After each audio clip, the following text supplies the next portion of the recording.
Hello friends, स्वागत है आप सभी का आपके अपने चैनल में। दोस्तों, पिछली वीडियो में हमने डिस्कस किया था कि शुक्र जब कंबस्ट होता है तो किस तरह और किस कंडीशन में कैसा फल देता है। शुक्र विलासिता का ग्रह है, आपके धन को रिप्रेजेंट करता है, आपके कंफर्ट को रिप्रेजेंट करता है, आपके जीवन में स्थायी सुख आपको देता है। ऐसे में शुक्र के कंबस्ट होने से आपको इन सब सुख सुविधाओं में परेशानी आ सकती है। शुक्र की दोनों राशियों पर इसके नकारात्मक प्रभाव देखे जा सकते हैं और ये एक लंबा समय हो सकता है, फरवरी 2021 से लेकर मई 2021 तक। ठीक इसी समय पर राहु भी वृषभ राशि और रोहिणी नक्षत्र में है अभी गोचर में, जो किसी व्यक्ति विशेष की मटेरियलिस्टिक लाइफ को भी एनहेंस कर सकते हैं। सोचने समझने की शक्ति को दिशाहीन कर सकता है राहु। समाज में एक भय, एक डर फैला सकता है, रिश्तों में कड़वाहट ला सकता है, फियरफुल कंडीशन बना सकता है, दहशत का माहौल बना सकता है। वृषभ के राहु को अपनी बाउंड्री क्रॉस करने से रोक पाना लगभग असंभव सा होता है। राहु को मलेच्छ भी कहा जाता है। बाहरी लोगों का समाज में ज़्यादा इन्वॉल्वमेंट इस समय पर देखा जा सकता है। वर्तमान समय में राहु वृषभ राशि और रोहिणी नक्षत्र में है, अपने शत्रु चंद्रमा के नक्षत्र में। राहु का वृषभ राशि में आने से तो राहु खुश है, लेकिन रोहिणी में आने से राहु का अपने मेन रोल में आने को हाईलाइट करता है, जिसका प्रभाव देश में, दुनिया में देखा जा सकता है।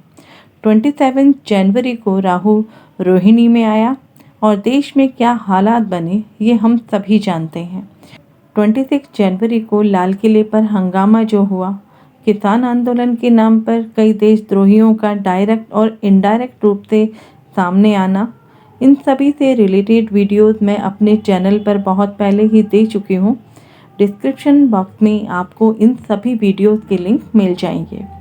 अभी 22 फरवरी को मंगल भी अपनी राशि परिवर्तन करने जा रहे हैं।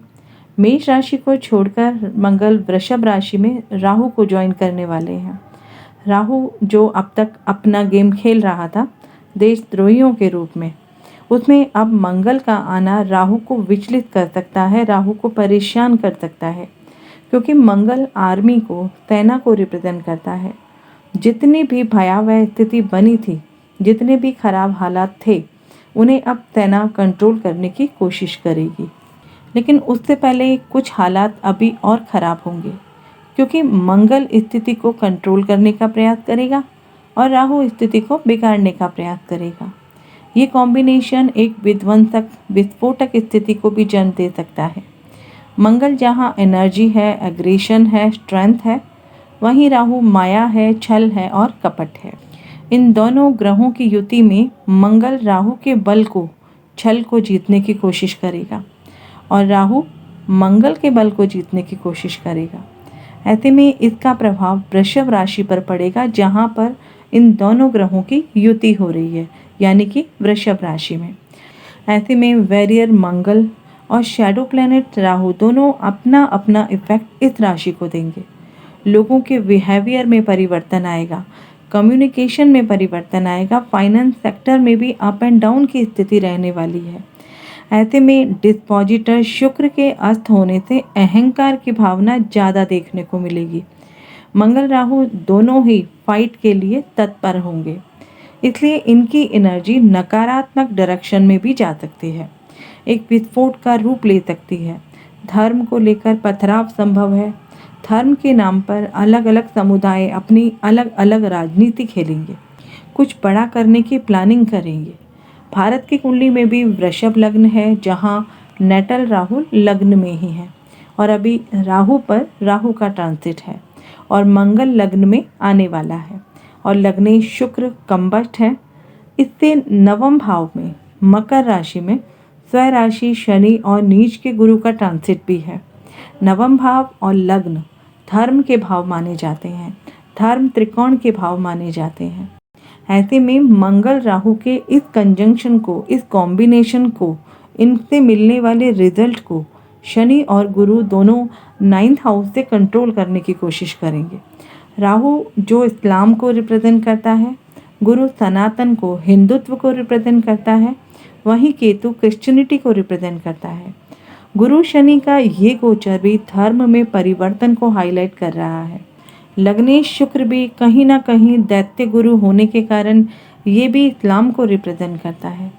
तो ये जो समय है जब राहु रोहिणी में वृषभ राशि में आया तो देश में, दुनिया में बहुत बड़ी मुश्किलें लेकर आया है। ये शुभ संकेत नहीं है भारत के लिए, क्योंकि भारत की कुंडली में राहु लग्न में है और केतु सप्तम भाव में है। ये मैंने अपनी पिछली वीडियोज में भी कहा था कि लग्नेश शुक्र का अस्त होना, ग्रह गोचरीय स्थिति का अनुकूल न होना भारत के लिए परेशानी खड़ी कर सकता है। भारत की कुंडली में लग्नेश शुक्र 3rd हाउस में है, जो 4 अन्य ग्रहों के साथ है और गोचर में भी मकर राशि से दृष्ट है, जिसे लग्न का राहु सपोर्ट कर रहा है। यानी शुक्र और राहु दोनों मिलकर कट्टर इस्लामिक कंट्री देश के विकास को नुकसान पहुंचाने का प्रयास करेंगे और साथ ही साथ वो बहुत बड़े बड़े खेल भी खेल रहे हैं। लेकिन इस समय भारत की कुंडली में चंद्रमा की दशा है जो 2025 तक जाएगी, जो भारत के लिए फेवरेबल दशा है। अंतर्दशा शनि की है जो मई 2021 तक रहने वाली है। शनि का काम है न्याय करना, गलत लोगों को सही दिशा देना। ऐसे में 9वें भाव में गुरु शनि के साथ है गोचर में, तो मुंडेन एस्ट्रोलॉजी में 9वां भाव न्याय व्यवस्था को भी रिप्रेजेंट करता है। मुंडेन एस्ट्रोलॉजी में शनि मासिस और कॉमन पीपल को रिप्रेजेंट करता है और देवगुरु बृहस्पति लोगों की विजडम को, जो कलेक्शन के रूप में देखी जाती है, उसको रिप्रेजेंट करता है। शनि गुरु साथ होंगे 9th हाउस में, तो नए कानून बनेंगे, इकोनॉमी के लिए, समाज के लिए नए बदलाव भी देखने को मिलेंगे। 22 फरवरी से मिड अप्रैल तक मंगल और राहु की ये युति लग्न में होगी, जो अंगारक योग भी बनाएगी, जो देश की प्रतिष्ठा को नुकसान करेगी। और ये 26 जनवरी से भी ज़्यादा डेंजर समय हो सकता है और ये होगा जब मंगल और राहु दोनों डिग्री में क्लोज होंगे। ये वो समय होगा 26 मार्च का, जब दोनों ग्रह एक ही डिग्री पर होंगे। उस समय का चार्ट अगर हम देखें तो फिर से शुक्र की ही राशि उदय हो रही है, तुला राशि। भारत की कुंडली भी वृषभ राशि की है, शुक्र अस्त है। शुक्र की दोनों राशियों द्वारा 2 चार्ट का सामने आना क्या संकेत करता है, इस पर मैंने पिछली वीडियो में भी चर्चा की थी। इस समय कुछ रिलीजन में या कुछ कम्युनिटी में दंगे फसाद हो सकते हैं, क्योंकि अष्टम भाव में राहु मंगल की ये युति कुछ हिडन एक्टिविटी की तरफ इशारा करती है। कोई बड़ी प्लानिंग हो सकती है। लेकिन इस कुंडली के 4th भाव में स्वराशि शनि है, जो देश की आंतरिक परेशानी का समाधान भी कर लेगी, क्योंकि गुरु भी वही है 4th हाउस में, जो राहु मंगल को अष्टम भाव में आस्पेक्ट कर रहे हैं। जो भी बड़ी साजिश को अंजाम देना चाहते हैं वह अभी किसी न किसी तरह से सामने आ ही जाएंगे। इसी समय यानी कि 12 फरवरी को 6-7 ग्रहों की युति भी मकर राशि में बनी थी, जिसके कारण फार्मर प्रोटेस्ट में कुछ प्रोमिनेंट मिनिस्टर को परेशानी भी हो सकती है। मुंडेन एस्ट्रोलॉजी में स्वराशि शनि का 4th हाउस में होना फार्म को या फिर फार्मर के स्ट्रेंथ को शो कर रहा है, जिसका फ़ायदा कुछ कम्युनिटी के लोगों को मिलेगा, जिसमें खालिस्तान और इस्लाम भी शामिल हो सकते हैं। लेकिन जुपिटर के कारण ये सभी एक्सपोज होंगे, क्योंकि गुरु भी नीच भंग राजयोग में 4th हाउस में है, जो हिंदुत्व को, सनातन धर्म को रिप्रेजेंट करता है। जब तक देवगुरु बृहस्पति और स्वराशि शनि गोचर में साथ हैं, तब तक बहुत कुछ सामने आएगा और ये स्थिति अप्रैल के 1st वीक तक क्रूशियल रहेगी। बहुत कुछ बहुत बड़ा इस समय हो सकता है। उसके बाद कुछ हालात कंट्रोल में आएंगे। मई 2021 से लेकर नवंबर 2021 के बीच कुछ फैसले स्ट्रिक्टली सरकार के द्वारा लिए जा सकते हैं। देश की वर्तमान परिस्थितियों को देखते हुए, ग्रह गोचरीय स्थिति को देखते हुए सेंट्रल गवर्नमेंट के पास बहुत सारे ऐसे मुद्दे हैं जिन्हें सुलझाने की ज़रूरत है। यही वह सही समय है जब देश को, देश की जनता को उनका समाधान मिल सके। इनमें सीएए पर, जनसंख्या पर कानून बन सकता है। गुरु और शनि की ये युति इतने वर्षों के बाद बनी है, जो युग को परिवर्तन करने के लिए ही बनी है।